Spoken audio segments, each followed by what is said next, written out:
जय हिंद दोस्तों, बहुत बहुत स्वागत है आप सभी का आज की करंट अफेयर्स की क्लास में। तो आज हम देख रहे हैं 10 जनवरी 2025 का करंट अफेयर, जो हमारे एग्जाम की दृष्टि से बहुत ही महत्वपूर्ण होने वाला है। क्वेश्चन जो है इंपॉर्टेंट है, आपके एग्जाम में आ सकते हैं, तो बिल्कुल आपको छोड़ना नहीं है, क्योंकि एग्जाम में करंट अफेयर से क्वेश्चन हमें देखने को मिलते ही मिलते हैं। चलिए, पहला क्वेश्चन, हाल ही में अर्थ रोटेशन डे कब मनाया गया? कौन सा डे पूछा है दोस्तों?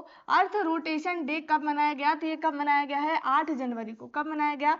8 जनवरी को अर्थ रोटेशन डे मनाया जाता है दोस्तों 1851 में। कब? 1851 में फ्रांस के वैज्ञानिक है, फ्रांस के वैज्ञानिक, अब उनका नाम क्या दोस्तों? फ्रांस के वैज्ञानिक। तो फ्रांस के वैज्ञानिक कौन? लियोन फ्रोकाल्ट। क्या नाम उनका? लियोन फ्रोकाल्ट ने ये बताया था, लियोन फ्रोकाल्ट ने अपने एक मॉडल के आधार पर, किसने? मॉडल के आधार पर ये साबित किया था, मॉडल के आधार पर साबित किया था कि पृथ्वी अपने अक्ष पर घूमती है, पृथ्वी अपनी धुरी पर घूमती है। किस में बताया था? अपने मॉडल में बताया था। और 8 जनवरी 1851 को, कब? 8 जनवरी, डेट भी है 8 जनवरी 1851 को उन्होंने जनता के सामने प्रदर्शित किया था, जनता के समक्ष क्या किया था? प्रदर्शित किया था। जनता के समक्ष क्या किया था? प्रदर्शित किया था अपने मॉडल को, और बताया था कि जो पृथ्वी है अपनी, पृथ्वी क्या करती है? अपने अक्ष के परितः घूमती है। चलो जल्दी से कमेंट से बता दो जरा जल्दी से कि अब पृथ्वी जो है एक चक्कर कितने दिन में पूरा करती है? क्या पृथ्वी जो है अपना एक चक्कर कितने दिन में पूरा करती है? तो 8 जनवरी को क्या मनाया जाता है? अर्थ रोटेशन डे मनाया जाता है। आप लोग याद रखोगे, फ्रांस के किस वैज्ञानिक ने बताया था ये? तो लियोन फ्रोकाल्ट ने बताया था। चलिए आगे आते हैं अगले क्वेश्चन में हम। तो क्या दिया है अगला क्वेश्चन? हाल ही में इसरो के 11वें अध्यक्ष कौन बन गए हैं? बहुत ही इंपॉर्टेंट क्वेश्चन है। इसरो के अध्यक्ष चेंज हो चुके हैं दोस्तों, तो अब कौन बन चुके हैं? वी नारायणन। कौन बन चुके हैं? वी नारायणन बन चुके हैं इसरो के 11वें नंबर के अध्यक्ष। कौन से नंबर के? 11वें नंबर के अध्यक्ष। तो इससे जो पहले थे 10वें नंबर के अध्यक्ष, वो कौन थे? एस सोमनाथ। कौन थे? एस सोमनाथ क्या थे? इसरो के अध्यक्ष थे। एस सोमनाथ क्या थे? इसरो के अध्यक्ष थे 10वें नंबर के। अब चेंज हो चुके हैं, तो वो कौन बने हैं? वी नारायणन बन चुके। चलिए दोस्तों, अब इसरो की बात कर लेते हैं। इसरो क्या है दोस्तों?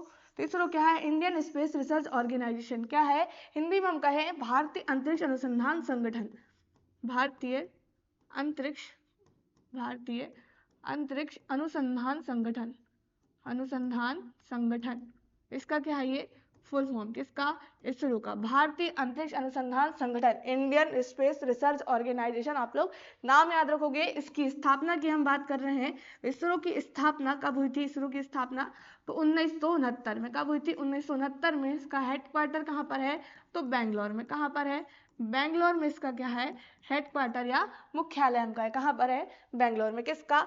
इसरो का मुख्यालय। किसका मुख्यालय? इसरो का मुख्यालय, भारतीय अंतरिक्ष अनुसंधान संगठन। तो इसके जो वर्तमान में बन चुके हैं अध्यक्ष वी नारायण। इससे पहले क्या थे? एस सोमनाथ। तो दोस्तों 1969 में जो पहले थे, हम पहले की बात कर लेते हैं, पहले जो अध्यक्ष थे वो कौन थे? तो डॉक्टर विक्रम साराभाई। आपको पता होगा दोस्तों, डॉक्टर विक्रम साराभाई। डॉक्टर विक्रम साराभाई क्या थे? इसके संस्थापक भी थे। आप लोग ये भी याद रखेंगे क्या थे ये? संस्थापक और पहले अध्यक्ष भी, संस्थापक भी और अध्यक्ष भी। किसके? इसरो के। पूछ सकता है कि इसरो के संस्थापक कौन थे? तो कौन थे दोस्तों? डॉक्टर विक्रम साराभाई, जिनने स्थापना कभी की है? 1969 में की है। ये क्या थे? इसरो के संस्थापक। इन्हें दोस्तों आप लोग दो, इन्हें क्या मिला है? पद्म भूषण मिला है, पद्म भूषण और पद्म विभूषण से सम्मानित किया गया। पद्म भूषण और पद्म विभूषण से सम्मानित किया गया। आप लोग ये याद रखो, किसे?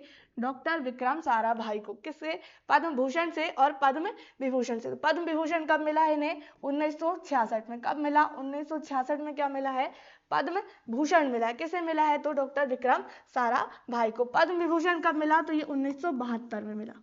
कब मिला है ये? 1972 में मिला है विक्रम साराभाई को पद्म विभूषण। तो दोस्तों हमसे पूछा था इसरो के 11वें अध्यक्ष कौन बन गए हैं? वी नारायणन। आप लोग याद रखोगे, क्वेश्चन इंपॉर्टेंट है। चलिए, हाल ही में दुनिया का सबसे प्रदूषित शहर कौन सा बन गया है? तो सबसे प्रदूषित शहर जो बना है दोस्तों, क्या बना है? हनोई बन गया। ये कहाँ आता दोस्तों? तो ये वियतनाम में आता है, और ये वियतनाम की क्या है? राजधानी है। वियतनाम की क्या है? ये राजधानी है। आप लोग याद रखोगे, वियतनाम की राजधानी क्या है? हनोई। दुनिया का सबसे प्रदूषित शहर कौन सा बना है? तो क्या बन गया है?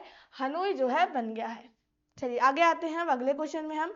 तो क्या दिया है? हाल ही में किसने भारत सरकार का 2025 का कैलेंडर लॉन्च किया है? तो भारत सरकार का कैलेंडर किसने लॉन्च किया है 2025 में? तो किसने? अश्विनी वैष्णव ने। किसने? अश्विनी वैष्णव। तो दोस्तों अश्विनी वैष्णव कौन है? जल्दी से आप लोग कमेंट्स बता दीजिए जरा, अश्विनी वैष्णव कौन है? ये मंत्री है दोस्तों, इतना मैं बता दे रही, केंद्रीय मंत्री। अब किस विभाग के हैं तो आप लोग जो है कमेंट में बताएंगे अश्विनी वैष्णव क्या है। तो भारत सरकार का जो कैलेंडर जारी किया वो किसने किया है, अश्विनी वैष्णव ने किया है।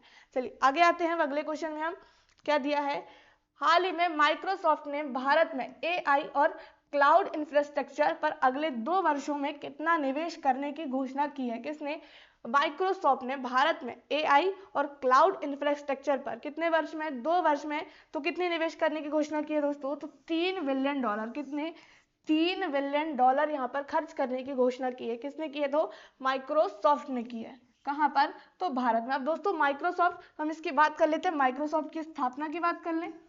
माइक्रोसॉफ्ट, तो ये क्या है दोस्तों, माइक्रोसॉफ्ट की स्थापना सबसे पहले बात करें तो 1974 में हुई, और किसने की है, तो बिल गेट्स ने। कौन है इसका मालिक, बिल गेट्स है। संस्थापक भी कौन है इसका, बिल गेट्स है माइक्रोसॉफ्ट के संस्थापक। इनके साथ एक और व्यक्ति थे, पॉल एलन। कौन, पॉल एलन है। दोनों का नाम आप लोग याद रखोगे, इंपॉर्टेंट है। माइक्रोसॉफ्ट के संस्थापक बिल गेट्स और पॉल एलन। वर्तमान में माइक्रोसॉफ्ट के मालिक यही है, बिल गेट्स और पॉल एलन। इनकी स्थापना कब किया था, 1974 में। ये क्या है दोस्तों, माइक्रोसॉफ्ट विश्व की सबसे बड़ी कंपनी, विश्व की सबसे बड़ी सॉफ्टवेयर कंपनी, विश्व की सबसे बड़ी सॉफ्टवेयर कंपनी है। विश्व की सबसे बड़ी सॉफ्टवेयर क्या है, ये कंपनी है। कौन सी, माइक्रोसॉफ्ट। किसकी है ये, बिल गेट्स और पॉल एलन की। आप लोग ये याद रखोगे। तो माइक्रोसॉफ्ट की हमें यहाँ पर बात कर लिए। तो भारत में AI और क्लाउड इंफ्रास्ट्रक्चर पर अगले 2 वर्षों में कितना निवेश करेगी, $3 बिलियन। चलिए आगे आते हैं अब अगले क्वेश्चन में। तो क्या दिया है, हाल ही में किसने सड़क दुर्घटना पीड़ितों के लिए कैशलेस उपचार योजना शुरू की है। तो सड़क दुर्घटना पीड़ितों के लिए कैशलेस उपचार योजना शुरू की है, वो किसने की है, तो सड़क मंत्री दोस्तों कौन, नितिन गडकरी। किसके द्वारा की गई है, सड़क मंत्री है नितिन गडकरी, उन्हीं के द्वारा ये कैशलेस उपचार योजना शुरू की गई। यदि किसी की दुर्घटना में यहाँ पर पीड़ित हो जाता है तो उसको 1 भी रुपए यहाँ पर उपचार के लिए नहीं लगेगा। इसके लिए क्या की गई, योजना चालू की गई। किसके द्वारा, नितिन गडकरी। ये क्या है, केंद्रीय सड़क मंत्री। आप लोग याद रख लोगे, केंद्रीय सड़क मंत्री, केंद्रीय सड़क मंत्री और राजमार्ग मंत्री। राजमार्ग मंत्री भी यही है, राजमार्ग मंत्री नितिन गडकरी। चलिए याद रखेंगे आप लोग। मंत्रियों के नाम आप लोगों को पता होना चाहिए, कौन क्या मंत्री है। चलिए अमित शाह, तो वो कौन है, गृह मंत्री। आपको पता ही होगा अमित शाह कौन है, गृह मंत्री है। और राजनाथ सिंह क्या है, रक्षा मंत्री। राजनाथ सिंह है रक्षा मंत्री। जो सड़क दुर्घटना है, यहाँ सड़क दुर्घटना पीड़ितों के लिए कैशलेस उपचार योजना तो शुरू की गई, किसके द्वारा, नितिन गडकरी के द्वारा। नितिन गडकरी ने अभी हाल ही में मुंबई में, कहाँ पर, मुंबई में जो है, आप लोग ये याद रखोगे, याद आ गया मुझे, सड़क सुरक्षा अभियान चालू किया। सड़क सुरक्षा अभियान 2025, अभियान 2025 का उद्घाटन किया है, प्रारंभ किया है। कहाँ पर, मुंबई में। किसने किया है, तो ये नितिन गडकरी ने शुरू किया है। हाल ही में सिग्नेचर ग्लोबल के नए CFO के रूप में किसे नियुक्त किया गया है, CFO के रूप में किसे नियुक्त किया गया है, सिग्नेचर ग्लोबल के, तो किसे, संजीव कुमार शर्मा को। किसे, संजीव कुमार शर्मा को CFO नियुक्त किया गया है सिग्नेचर ग्लोबल में। दोस्तों आप लोगों को ये नाम याद होगा, बहादुर सिंह सागु, बहादुर सिंह सागुत। ये क्या चुने गए हैं दोस्तों, भारतीय एथलेटिक्स महासंघ के, भारतीय एथलेटिक्स महासंघ के अध्यक्ष, महासंघ के अध्यक्ष। इससे पिछले वाली क्लास में मैंने बताया, महासंघ के क्या चुने गए हैं, अध्यक्ष चुने गए हैं, बहादुर सिंह सागु। हमारे पास एक और नाम दिया है, देवजीत साकिया। कौन, देवजीत सैकिया, देवजीत सैकिया। ये क्या बनाए गए दोस्तों, तो ये बनाए गए हैं BCCI के सचिव, BCCI के सचिव बनाए गए हैं, BCCI के सचिव बनाए गए हैं। कौन, आप लोग ये याद रखोगे, देवजीत सैकिया का बने हैं BCCI के सचिव। जल्दी से आप कमेंट से बता दो जरा, BCCI के बारे में आप लोग क्या क्या जानते हो, किसके बारे में, BCCI के बारे में आप लोग क्या क्या जानते हो, इसकी स्थापना, इसके चेयरमैन, सब चीज आप लोग जो है कमेंट्स में बताइएगा। चलिए आगे आते हैं अगले क्वेश्चन में। हम हाल ही में जॉन ड्रमानी महामा ने किस देश के राष्ट्रपति के रूप में शपथ ली है, तो किस देश के राष्ट्रपति, तो ये घाना के राष्ट्रपति बने हैं। कौन, जॉन ड्रमानी महामा क्या बने हैं, ये घाना के राष्ट्रपति। चलिए आगे आते हैं। तो हाल ही में कहा इंडिया ओपन बैडमिंटन टूर्नामेंट खेला जाएगा, क्या खेला जाएगा दोस्तों, तो इंडिया ओपन बैडमिंटन टूर्नामेंट। तो इसका आयोजन कहाँ होगा, तो नई दिल्ली में। कहाँ पर होगा, नई दिल्ली में क्या होगा, इंडिया ओपन बैडमिंटन टूर्नामेंट का आयोजन होगा। चलिए आगे आते हैं। अब हाल ही में भारत का पहला आयुर्वेदिक चिकित्सा उपकरण कौन सा बन गया है? दोस्तों भारत का पहला आयुर्वेदिक चिकित्सा उपकरण इंपॉर्टेंट है, आपसे क्वेश्चन पूछ सकता है ये बिल्कुल। तो पहला आयुर्वेदिक चिकित्सा जो उपकरण बना है दोस्तों उसका नाम क्या है? नाड़ी यंत्र। क्या है? नाड़ी यंत्र है भारत का पहला आयुर्वेदिक चिकित्सा उपकरण। चलिए आगे आते हैं अगले क्वेश्चन में हम। 18वें प्रवासी भारतीय दिवस कार्यक्रम 2025 का मुख्य अतिथि किसे चुना गया है? दोस्तों प्रवासी भारतीय दिवस कार्यक्रम अभी 2025 चल रहा है, तो ये कहाँ पर ऑर्गेनाइज हो रहा है? आप लोग ये याद रखोगे 18वां प्रवासी भारतीय दिवस, तो ये कहाँ पर ऑर्गेनाइज हो रहा है? इसका आयोजन कहाँ हो रहा है? तो उड़ीसा में। कहाँ पर? उड़ीसा के भुवनेश्वर में। कहाँ पर? भुवनेश्वर। कहाँ पर आता है ये? तो उड़ीसा में हो रहा है। कहाँ पर हो रहा है इसका आयोजन? उड़ीसा में हो रहा है 18वां नंबर का प्रवासी भारतीय दिवस। तो दोस्तों इसमें जो मुख्य अतिथि है वो कौन है? त्रिनाद और टोबैगो के, त्रिनाद और टोबैगो के राष्ट्रपति। आप लोग याद रखोगे कहाँ के राष्ट्रपति? तो त्रिनिदाद और टोबैगो के राष्ट्रपति है दोस्तों, आप लोग याद रखोगे कौन?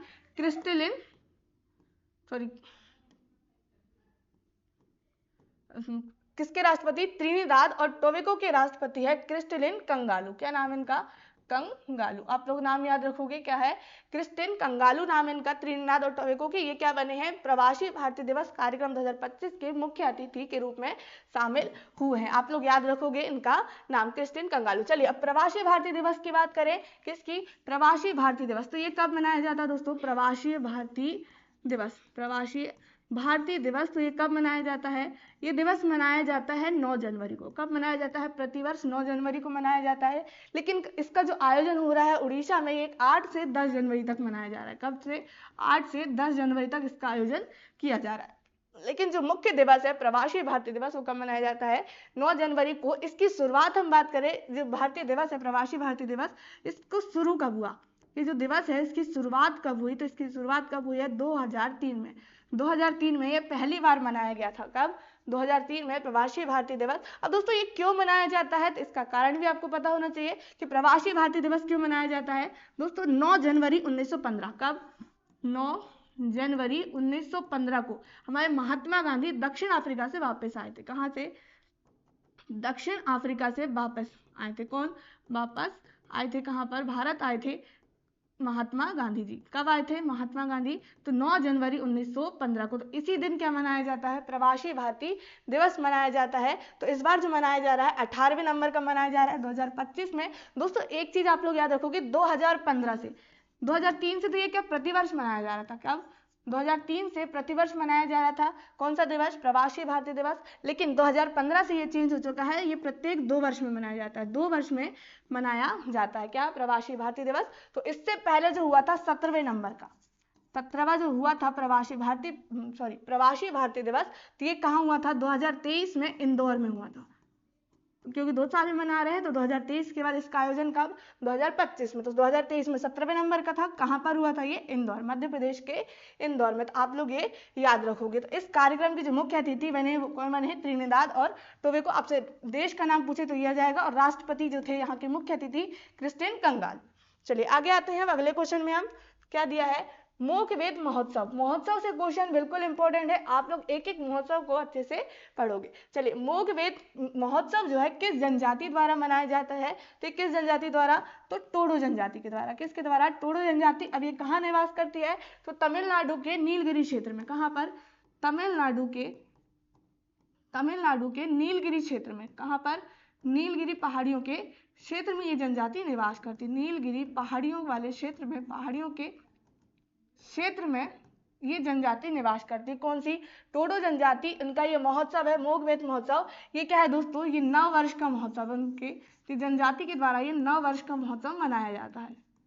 इनका क्या है? ये 9 वर्ष का महोत्सव है मोक वेद महोत्सव। आप लोग ये याद रखोगे। ये कब मनाया जाता है दोस्तों? ये मनाया जाता है जनवरी के पहले रविवार को। जनवरी के पहले रविवार को या दिसंबर के आखिरी रविवार, या दिसंबर महीने के आखिरी रविवार के, या अंतिम दिसंबर का अंतिम रविवार या जनवरी का पहला रविवार, 2 में से कोई भी दिन क्या मनाया जाता है इसमें? मोक वेद महोत्सव। कहाँ पर? तो तमिलनाडु के नीलगिरी क्षेत्र में जो जनजाति निवास करती है, टोडा जनजाति, उनके द्वारा ये महोत्सव मनाया जाता है। चलिए आगे आते हैं अब अगले क्वेश्चन में। अगला क्वेश्चन भी आप लोगों के लिए बहुत इंपॉर्टेंट है कि हाल ही में किस राज्य सरकार ने सिंधु घाटी सभ्यता की लिपि को पढ़ने वाले को, किसकी लिपि, सिंधु घाटी सभ्यता की लिपि को पढ़ने वाले व्यक्ति को क्या दिया जाएगा, $1 मिलियन का पुरस्कार देने की घोषणा की है। तो दोस्तों किस राज्य सरकार ने, तो कौन सी राज्य सरकार, तमिलनाडु राज्य सरकार। कहाँ की, तमिलनाडु राज्य सरकार ने यह घोषणा की अभी कि सिंधु घाटी सभ्यता की जो लिपि को जो पढ़ेगा उनको क्या दिया जाएगा, $1 मिलियन का पुरस्कार दिया जाएगा। चलिए दोस्तों सिंधु घाटी सभ्यता की बात करें तो इसको एक और नाम से जाना जाता है हड़प्पा सभ्यता। क्या नाम से, हड़प्पा सभ्यता के नाम से भी जाना जाता है। आप लोग ये चीज याद रखोगे। अब इसकी खोज कब हुई थी, तो 1921 में। कब हुई थी, 1921 में सिंधु घाटी सभ्यता की खोज किसने की थी, दयाराम साहनी ने। दयाराम साहनी ने इसकी खोज की थी। दयाराम साहनी ने जो है सिंधु घाटी सभ्यता की खोज की थी, आप लोग याद रखोगे। तो सिंधु घाटी सभ्यता कितनी पुरानी दोस्तों, तो 2500 ईसा पूर्व से 1700, कब से, 1700 ईसा पूर्व की ये सभ्यता है। ईसा पूर्व की क्या है ये सभ्यता है, ये इतनी पुरानी सिंधु घाटी सभ्यता। तो यहाँ पर कहाँ है, सॉरी, इसको किस नाम से जाना जाता है, हड़प्पा सभ्यता के नाम से भी जाना जाता है। इसकी खोज 1921 में दयाराम साहनी ने की थी। दोस्तों यहाँ पर आप एक और चीज याद रखोगे, 1922 में। कब, 1922 में राखलदास बनर्जी, क्या नाम उनका, राखलदास बनर्जी ने जो है, राखलदास बनर्जी ने, किसने, राखलदास बनर्जी ने मोहनजोदाड़ो की खोज की थी। किसकी, मोहनजोदाड़ो की खोज की थी। मोहनजोदाड़ो की खोज किसने की है, आपसे पूछ सकता है। तो राखलदास बनर्जी ने 1922 में। और दयाराम साहनी ने किसकी खोज की है, तो सिंधु घाटी सभ्यता की 1921 में। ये आप लोग चीजें याद रखोगे। दोस्तों सिंधु घाटी जो सभ्यता है ये कांस्य युगीन सभ्यता, क्या है ये, कांस्य युगीन सभ्यता, ये भी आप लोग याद रखोगे। कैसी सभ्यता है, कांस्य युगीन सभ्यता।